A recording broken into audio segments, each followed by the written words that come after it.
She was his English teacher when he was 8 years old. He promised to marry her someday, and she laughed it off. 10 years later, he showed up at her door again, except now he towered over her, and he wasn't joking anymore. This is the story of a love that was never supposed to happen.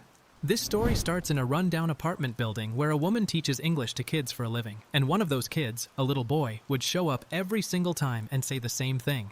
"Sensei, marry me!" She'd laugh it off, ask him how old he even was, and toss out a playful, "Maybe once you're a little bigger." She never expected him to take that seriously. But he did. He took it dead seriously. Even after he quit her English school and started middle school, he'd still come by every week just to check on her. "Do you like me? Did you get a boyfriend?" The same questions over and over, like clockwork. She thought it was adorable, but you just can't take a kid's crush at face value. Then one day, he stopped coming entirely. Middle school turned into high school, entrance exams came and went, and the visits just dried up. She figured he'd finally grown out of it, maybe found a girlfriend his own age. Meanwhile, she's sitting at home at 35, drinking alone, wondering where the years went. She starts thinking about finding a marriage partner herself, browsing dating sites, wondering if she should move somewhere more urban to meet people. "Not like anyone's gonna just show up at my door and propose," she mutters, half laughing at the memory of that little kid. Then the doorbell rings. Standing at her door is a man, tall, broad-shouldered, wearing a scarf and a serious expression. He says his name is Shutaro, and he's 18 now, just like she told him to be. He's here to cash in on that promise she made years ago. She doesn't even recognize him at first. The cute little kid who used to barely reach her waist is now towering over her, looking like a completely different person. Her face goes red, her eyes go wide, and she's trembling like a small animal. This is not what she was expecting when she opened that door. Her brain kicks into panic mode immediately. "You're still a student! You have a curfew! It's already 7 p.m.!" She's shouting, flailing, trying to process the fact that this grown man in front of her used to be her tiny student. He tries to hug her and she loses it. "You can't pretend to be an adult and just hug me." She launches into full sensei lecture mode. Marriage is something you say to someone important after you've become a real adult, gotten a job, gained life experience. Are you even listening to what your sensei is telling you? He's standing there dazed, but he's not backing down 1 inch. He pushes back, so if he graduates and gets a job, she'll do it. Marry him? She sputters about how there's a proper order to things, like dating first, but he's already skipped ahead to the endgame, and her protests are getting weaker by the second. She grabs him by the scarf and says she'll always see him as a child. Meanwhile, we jump to Sho's side of things. His friend is telling him to give up on this sensei obsession and go apologize to Fujieda-san, some girl at school, but Sho's got a plan. He's even styled his hair to look like Sensei's favorite baseball player. His buddy thinks he's completely lost it. The friend raises every possible objection. What if she's already got a boyfriend? What if she's married? What if she thinks he's gross and kicks him to the curb? Shu doesn't care. As long as Sensei's happy, that'll be enough for him. That's how deep this goes. Back at school, a girl confesses to him directly. "I like you. Please go out with me." He turns her down flat. His friend nearly has a meltdown watching it happen. The girl he likes doesn't even go to this school, and that's all he'll say about it. We flash back to when Sho was younger, dealing with Osgood-Schlatter disease in his knee, a painful lump below the kneecap, caused by his rapid growth and all the sports he was playing. His body was changing fast, and it wasn't comfortable. Shooting pains, a face that looked more adult every day. The physical changes made him self-conscious. He felt anxious and embarrassed about how different he looked, so he stopped going to see Sensei altogether. But the reason he'd joined baseball in the first place was because she mentioned she liked the sport. Everything he did was to get closer to her. He'd started using hair wax to look like her favorite player. He checked in on her obsessively every week. "Do you like me? Did you get a boyfriend?" Questions that filled him with anxiety every single time he asked. Then one day his knee gave out completely, and everything changed. We flash back further to one of their English lessons. She's teaching him how to pronounce lemon, the way the tongue curls for the L sound. She demonstrates, lips and tongue moving slowly, and tells him to watch carefully. He's just a little kid, but something about the way she moves hits differently. Even though he was just a snot-nosed brat who didn't know anything about love, he couldn't help noticing everything about her. Her gestures, her voice, her fingertips, her scent. It all felt impossibly captivating. He'd begged his parents to let him attend her English school despite having zero interest in the language. He remembers the very first day they met. She appeared in the doorway of that little apartment school, smiling down at him, holding a stack of papers. To him, she shone just like the sun. That image burned into his memory and never left. Back in the present, he's standing in front of her, and she's trying to deflect. I really did grow up too big, huh? I guess you're not into guys like me. He starts to turn away, defeated. Then she grabs him. No, I'm absolutely into guys like you. But... She's flustered beyond belief, telling him he needs to at least graduate high school first. He mentions it's actually his birthday today, so he's already 18 and legal. She screams at him not to make dirty jokes, but underneath all the panic, she's not saying no, and they both know it. The final panel pulls back to show him standing outside her little English school, scarf wrapped tight, looking up at her with those serious eyes. Please, he says, marry me. And down in the corner, she's having a full meltdown, because that cute little kid she taught grew up to be completely, totally, exactly her type. We flash back to when Shu was still a kid, asking Sensei if she'd stay at that little English school forever. She smiled and said as long as she's healthy and has students to teach, she could see herself doing it for a long, long time. He asked, how long after that? And she just said, dunno. He smiled to himself. That's great. And when she asked why, he played it cool with a quiet, no reason. Back in the present timeline, Sensei runs into Sho during his middle school years. She asks how he's finding school, if he's having fun, mentions she heard he started baseball. He gives her short answers, yes, yes, but then admits he might not be able to play for long. His knee twinges with pain right there on the spot, and she catches it immediately, asking if something happened. The story jumps forward to the night Sho showed up at her door as an 18-year-old. He looks her dead in the eyes and declares that they're going to get married, him and her. She stammers that she hasn't changed her stance on marrying students, and he calmly says he understands. That's why this is going to take another 3 years. She remembers now. Back then, too, he always had this way of making her wait. Shu asks Sensei about his career path, catching her completely off guard. He's thinking about jumping straight into the workforce after graduating, maybe becoming an airplane mechanic. She lights up. That's wonderful. There'd be airplanes you repaired soaring across the sky. And he blushes, asking if she really thinks he'd be up to it. She encourages him without hesitation, then catches herself wondering why he's asking her of all people. He explains that he wants a job connected to something he cares about, and since she loves English and the school is close to the airport, it all lines up. She talks about how she's worked lots of different jobs but stuck with teaching English because she loves it. He mentions the pay might not be great, and she jumps in. It's better to have a connection to what you want to do than to chase money. She shifts into sensei mode, giving him real career advice. In Chiba, there aren't a ton of great opportunities for high school graduates, and if you rush into something just for the paycheck, you'll end up miserable. Money matters, sure, but you need to think carefully about whether it's something you can keep doing long term. He listens intently, and for once, it's not about romance. It's just two people who care about each other talking about the future. But then things get complicated. He compliments her outfit, says she's beautiful in black, that her normal pastel style is always cute too. She freezes up because all these flirty compliments are hitting different now that he's grown. She can't help but wonder if there's an ulterior motive behind the charm, and she hates herself for even thinking it about pure-hearted Sho. He shows up at her door again another day, telling her she looks lovely and that he loves her, same as always. She tries to hold firm. If he's just here to hang out, she won't let him inside since he's not her student anymore. He doesn't even flinch, grinning and saying he's perfectly fine just standing at her door. As long as he gets to see her face, he's happy. Later, Sho texts the girl who confessed to him, Fujieda Miyu, apologizing for turning her down so suddenly. She responds warmly, saying she's glad they can still be friends, and asks if she can call him. He agrees, but the moment he hangs up, it hits him. He should have asked for Sensei's contact information instead. That one realization stings more than anything. Sensei is back home, thinking about Sho's words, how he called her his son, someone who could heal his broken heart. She tells herself to get a grip, rattling off every reason it's impossible. He's 17 years younger, still in high school, and saying things like, "We could do anything" to an adult woman. She's spiraling in the shower, trying to convince herself she absolutely cannot fall for this. But the memories of her ex-boyfriend's words come flooding back. "You're so boring. You never let me hit that. I'm tired of you."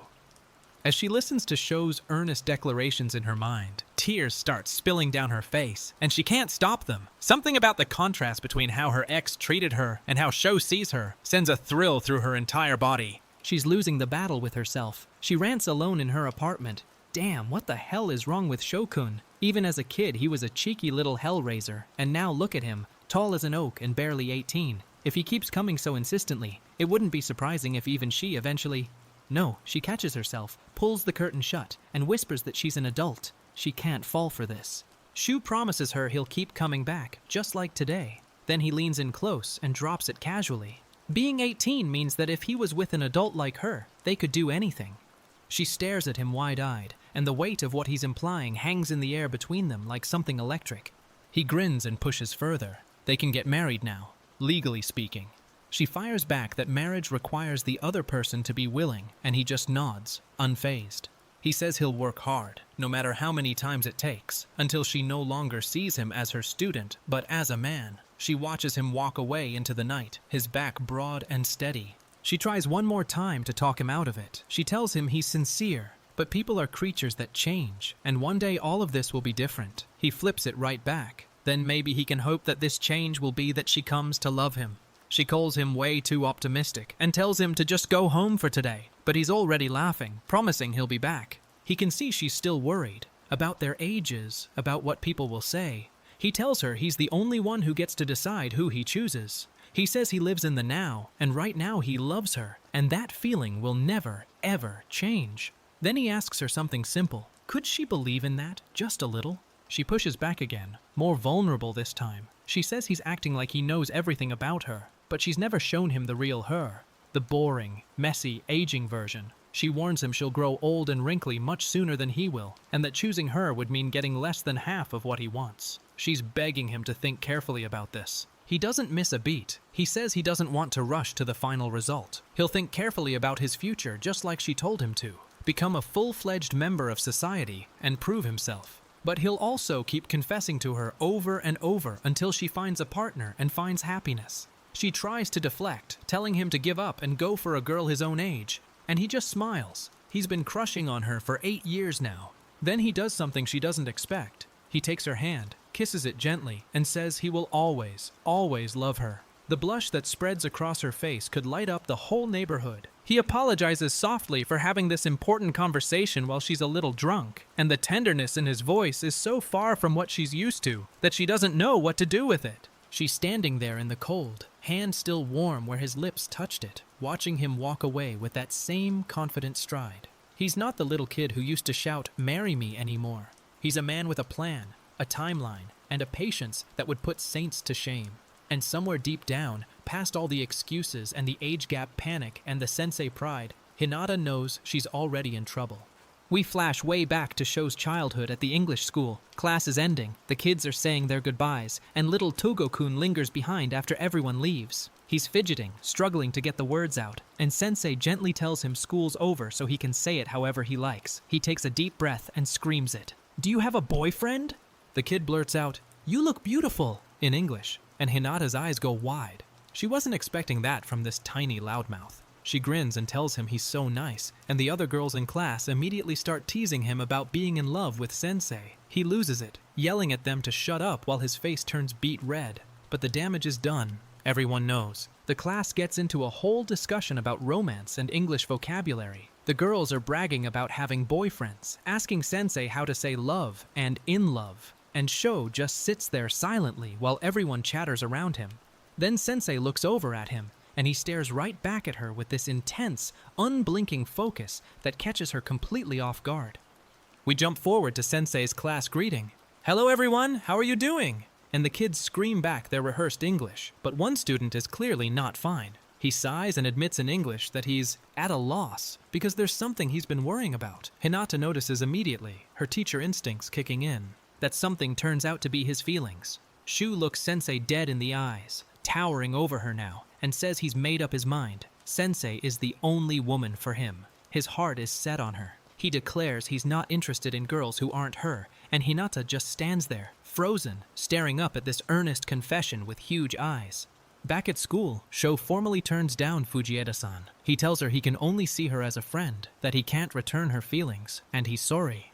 The rejection is gentle but absolute, and Fujieda starts crying. He looks away, clearly hating that he's hurting someone, but he won't lie about where his heart is. Fujieda doesn't take it quietly though. She grabs him, sobbing, telling him he's always been kind and gentle to her since they started school. She says he can do anything he wants with her, that she can't get him out of her head. Shu has to physically hold her back, telling her she should only do this with someone who's truly important to her. Things get unexpectedly revealing. Fujieda shows him a sculpture she made. It won a prize at an exhibition, and she admits it was modeled after her own body. She says if her figure was that nice in real life, maybe she'd have the confidence to show it to him. Shu blushes hard, completely blindsided, and apologizes for being so persistent with his rejection.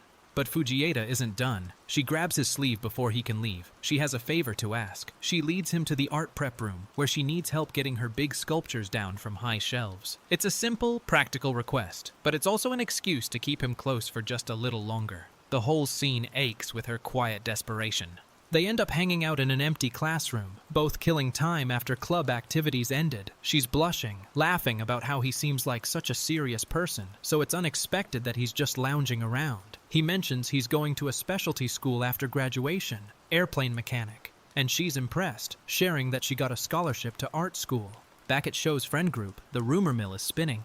His buddies are freaking out because people are starting to wonder if Sho is into guys since he keeps turning down every girl. They're desperately trying to protect his dignity, insisting he's definitely into women. He's been a secret little perv since they were kids. The whole scene is pure chaotic comedy. Fujieda decides to investigate on her own. She approaches Sho's friends directly, asking if they know who Kono-kun likes, since he told her the person doesn't go to their school. The boys panic, sweating bullets, trying not to reveal that their best friend is in love with a woman 17 years older than him.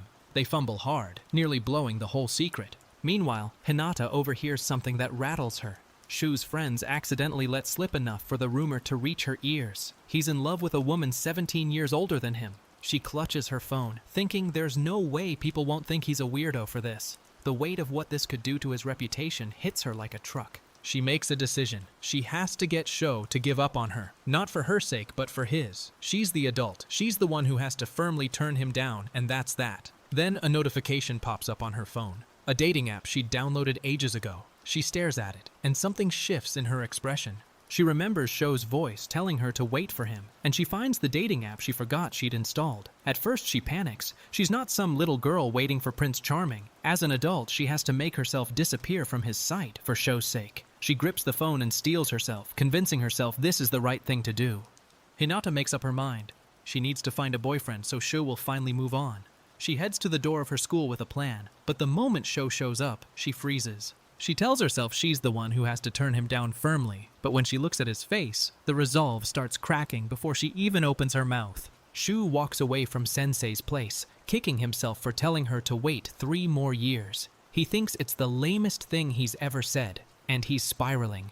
What if Sensei finds a boyfriend during those 3 years? Finding a good career as a high school graduate isn't easy either, and getting a job that pays less than Sensei makes wouldn't exactly impress her. He screams into the void that he just wants to get a job.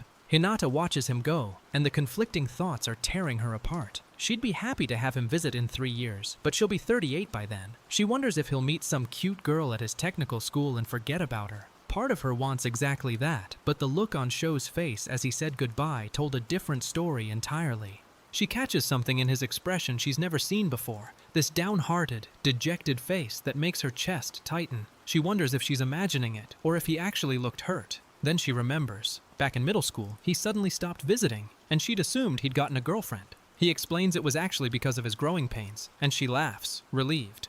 But then the mood shifts entirely. Even if he can't come anymore, he tells her, just keep waiting for him, until he comes for her. Hinata watches this boy walk away with his backpack, and a memory surfaces of little Sho making that same face years ago, asking her not to go anywhere. She whispers his name, wondering if he made that same heartbreaking expression back then too. Shu lays it all bare. He tells Sensei that if his wish could come true, the only person he wants to know intimately is her. He knows that for a man to save himself for the woman he loves is seen as pathetic, effeminate, lame, even gross. But he decided long ago that the first woman he would ever be with is her, and he doesn't care what anyone thinks. Hinata is stunned into silence. She tells him that dumping all of that on someone isn't much different from a female student stripping off her clothes. It was a big shock. He apologizes, saying he felt like if he didn't just come out and say it, she'd keep treating him like a kid forever. She pushes further, asking if he's really never looked at anything, and he admits he's only ever studied that stuff to learn, never for his own pleasure.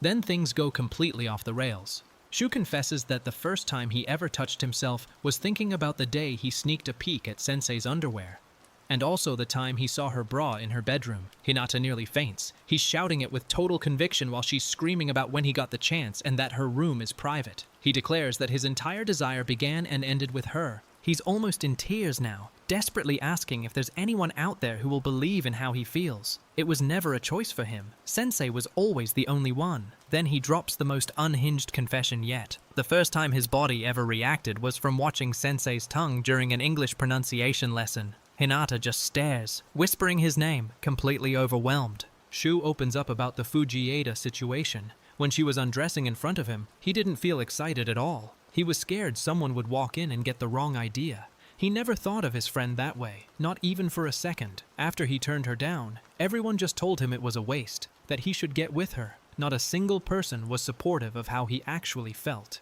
Hinata listens carefully, then responds with something he doesn't expect. She tells him that for girls, showing skin to boys isn't something done easily. Fujieda was probably desperate and didn't know how else to get him to look at her. She won't tell him to forgive her, but she wants him to understand that being so blindly obsessed with someone that you think only that person's body is special. She's hardly the only one who feels that way. She lightens the mood with a gentle tease. It's a little early for him to be saying she betrayed him, she says. When did this kid become her boyfriend? She apologizes for only being able to respond with nonsense, calling herself an old lady who's no good at romance. But then she gets serious, telling him that regardless of gender, what that girl did was wrong, and it doesn't change the fact that she hurt him. Sensei shifts into full reassurance mode. She tells him to hold on and think clearly. When you look at a body, even if it's not someone you love, your body is going to react. That's completely normal for a boy his age. It's just a physiological response. She flicks his forehead gently and reminds him. The two of them still aren't even dating yet. The playfulness in her voice barely hides how flustered she is underneath.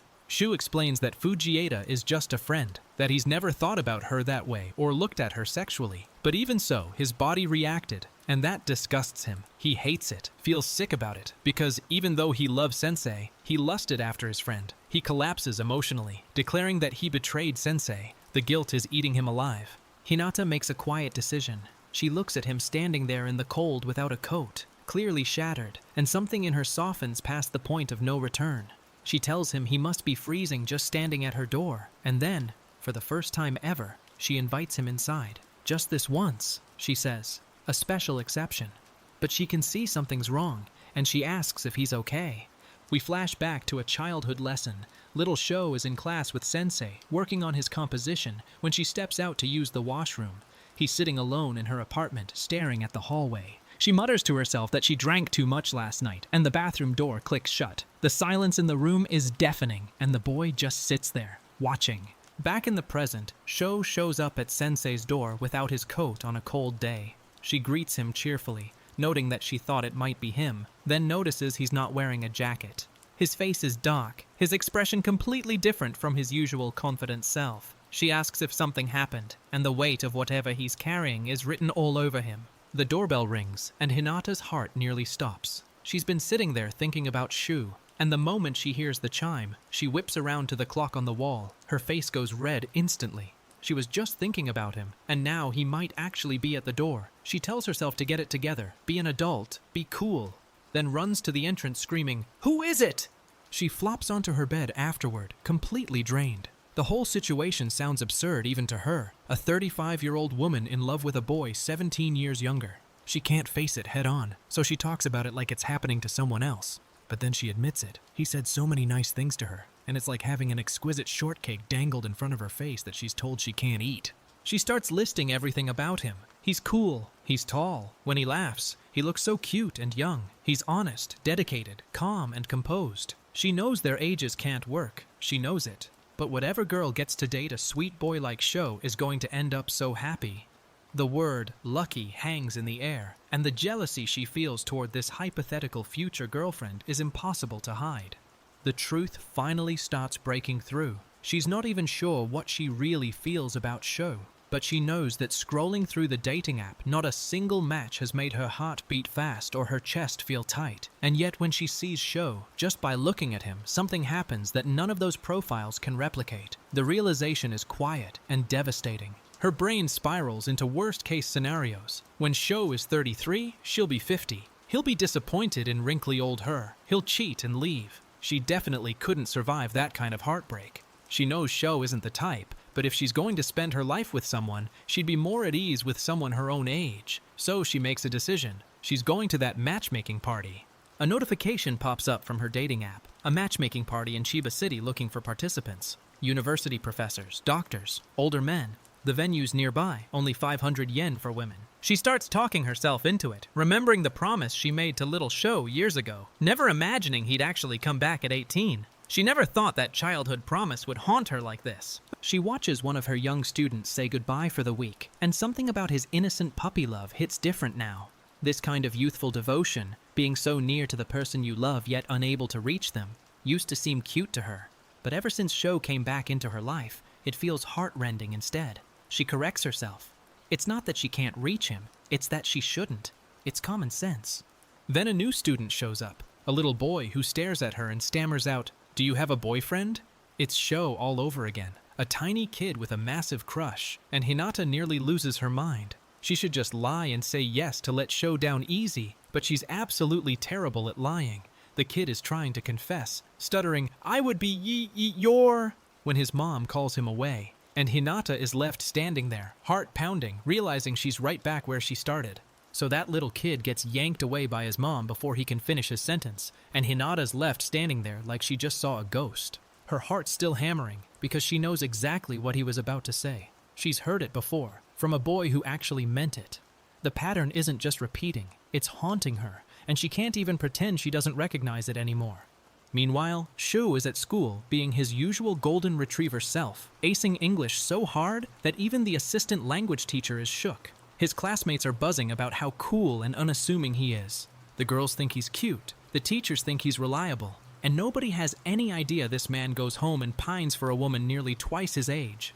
He's got the whole school fooled into thinking he's just a wholesome jock with good grades. But the second the school day ends, Shu's mask slips. He's sitting on the steps outside a convenience store, asking his older sister the most loaded question of his life.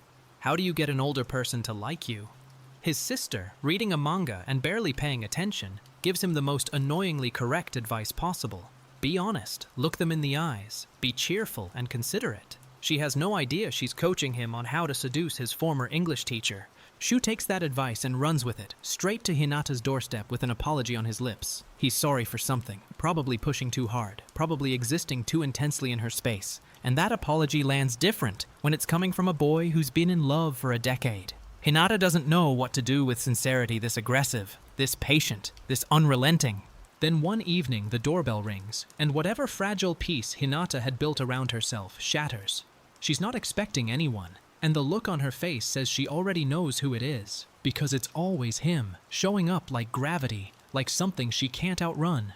The ding-dong echoes through her tiny apartment like a countdown to something she's been dreading and craving in equal measure. She opens the door, and there's Sho, but this time the energy is different. Something shifted between the last visit and this one. Maybe it's the way he's looking at her. Maybe it's the fact that she stopped pretending she doesn't feel it. They're standing too close in the doorway of her run-down apartment, and the air between them has turned thick enough to choke on. A former student barges in, that kid who used to come to her English school, and catches them in a moment that looks way more intimate than either of them would admit. The kid's jaw drops, eyes ping-ponging between Sho and Hinata, and immediately starts firing questions like a tiny detective. "Sensei, who is that? Your boyfriend?" Hinata's stammering, Sho's frozen, and the kid wants to know what kind of school he goes to. Hinata manages to shoo the kid away with a pencil case excuse, and the door clicks shut behind them like the sound of a jail cell locking. They're alone again, and now there's a witness to whatever this is, which makes it feel 10 times more real. Shu's breathing hard, Hinata's breathing hard, and neither of them is pretending this is just a teacher-student reunion anymore. Shu breaks the silence first, and what comes out of his mouth is not what she expected. He tells her he's planning on marrying her. Not asking, not hoping, planning. And that it would break his heart if she thought he was only interested in her body. This isn't a teenage crush talking anymore. This is a man laying down a declaration of intent with the confidence of someone who's been rehearsing it for 10 years. Hinata tries to give him an out. She tells him it's all right. He doesn't have to do anything. He doesn't have to be responsible for her feelings or his own. But Sho cuts through that deflection like it's tissue paper. He says he'll be responsible for all of it, everything, whatever comes next. Then he grins and admits that, yeah, he's a man, so of course he has ulterior motives too.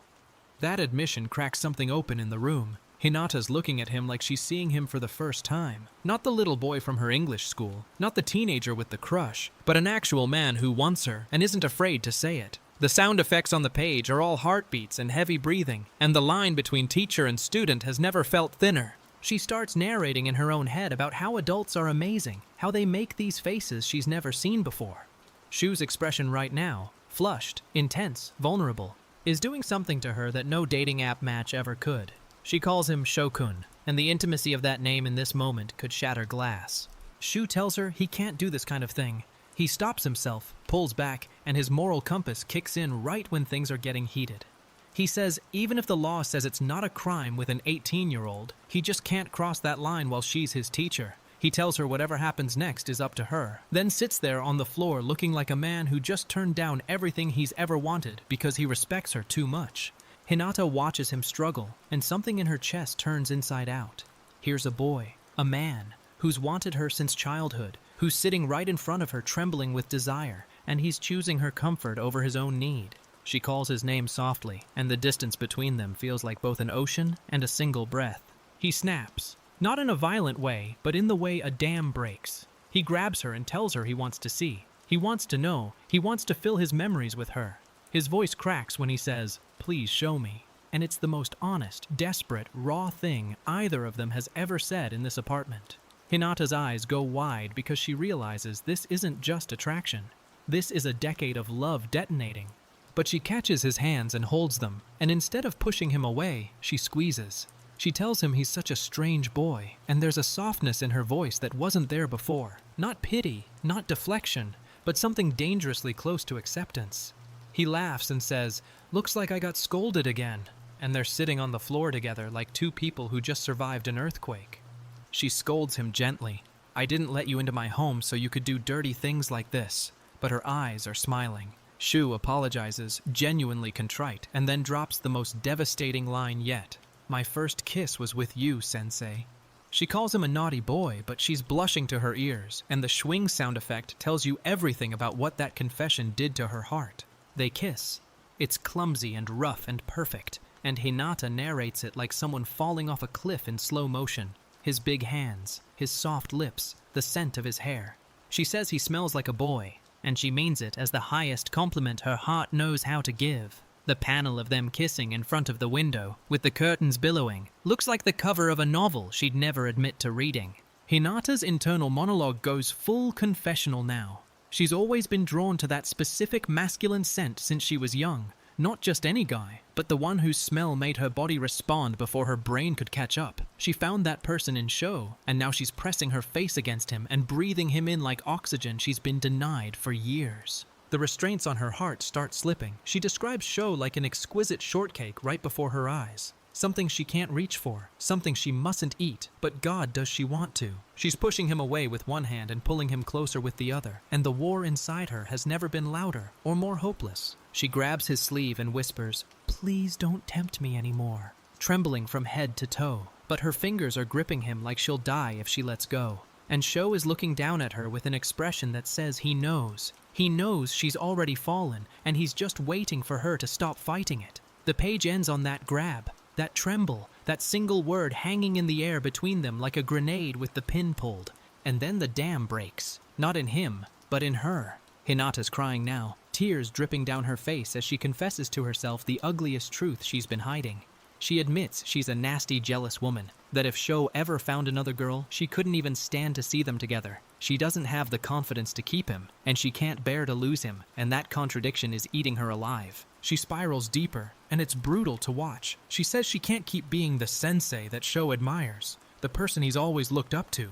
She's just becoming some weak, pathetic woman. The more she loves him, the less she can play the role of a mature, older woman who gracefully accepts a younger man's affection. It's so raw that you can practically feel the page getting wet. "He's 17 years younger," she whispers to herself like she's reciting a prison sentence. She runs through every objection she's ever armed herself with. She'll grow old before him, become a granny, might not be able to have kids because of her age. He's answered every single one of these with unwavering certainty, promising to support her financially, brushing off every "people won't understand" she throws at him. But what if one day he says he wants kids after all, or that a younger girl would be better? That fear cracks her wide open. She calls someone, and it's not Sho, it's a woman on the phone, someone she trusts enough to ugly cry to.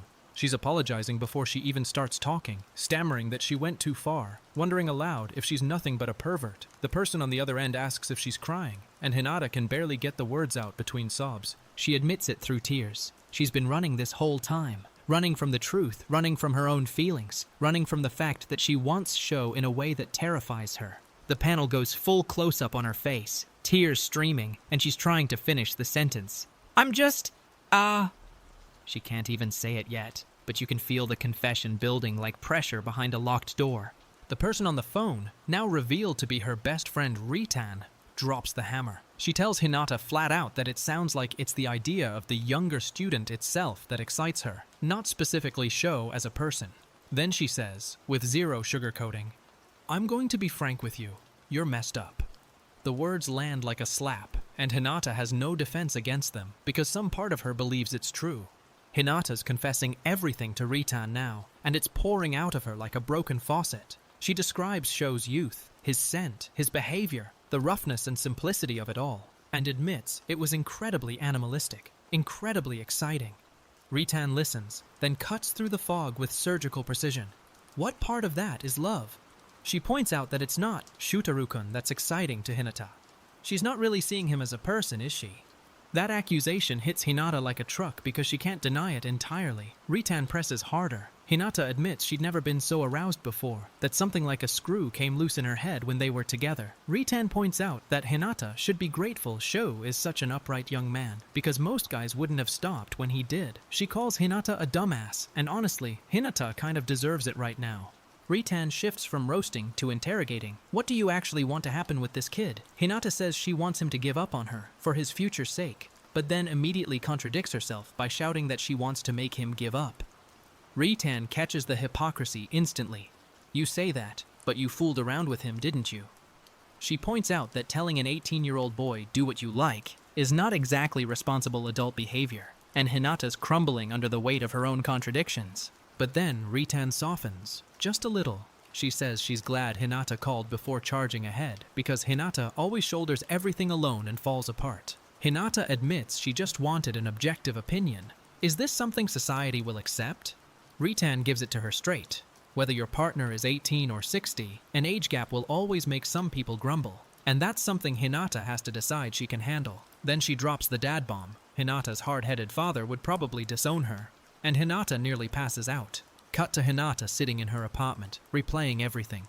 She almost crossed a dangerous line with a boy 17 years younger than her, and she knows it. She can't talk to her parents or friends about this. The only person she could turn to was Ritan, her best friend, and Ritan, bless her, told her the truth even though it wasn't what Hinata wanted to hear. This isn't something she'd ever hoped to deal with. And then the scene shifts, and Sho is at the door again, about to leave. He looks at Hinata with those steady, certain eyes and says the thing that undoes everything she just tried to build. I'll fall in love with you, sensei. Not I love you as a statement of the past, but I'll fall in love with you as a promise for the future. He says he'll be back, and soon, and Hinata watches him walk away down the hallway. She closes the door behind him and slumps against it, whispering to herself that she's really such an irresponsible, lame adult. The sparkles around her in the panel aren't joy. They're the residue of a moment she knows she can't take back. She's standing alone in her apartment with his scent still in the air and his promise still ringing in her ears, and she has absolutely no idea what to do next. Hinata watches from her window as he turns back one more time, beaming that impossible smile. She starts to ask what he wants to do, trailing off, and his answer is immediate and blinding. I'll come again. He says as long as she doesn't tell him to get lost, he's going to keep coming to see her. Lots and lots and lots. And Hinata, standing there with tear-stained cheeks and a heart she can't control, doesn't tell him to get lost.